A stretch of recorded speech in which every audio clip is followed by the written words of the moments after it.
याद करो वो समय जब हमने तूर को तुम पर उठाकर तुमसे पक्का वचन लिया था और कहा था कि जो ग्रंथ हम तुम्हें दे रहे हैं उसे मजबूती के साथ थामना और जो आदेश और निर्देश उसमें लिखे हैं उन्हें याद रखना। इसी माध्यम से आशा की जा सकती है कि तुम तकवा यानी धर्म परायणता की नीति पर चल सकोगे, मगर इसके बाद तुम अपने वचन से फिर गए।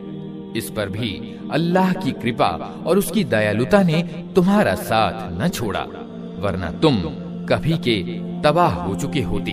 फिर तुम्हें अपनी जाति के उन लोगों का किस्सा तो मालूम ही है जिन्होंने शब्द का नियम तोड़ा था। हमने उन्हें कह दिया कि बंदर बन जाओ और इस दशा में रहो कि हर ओर से तुम पर धुतकार फिटकार पड़े। इस तरह हमने उनके अंजाम को उस जमाने के लोगों और बाद की आने वाली पीढ़ियों के लिए शिक्षा सामग्री और अल्लाह से डरने वालों के लिए नसीहत बनाकर छोड़ा।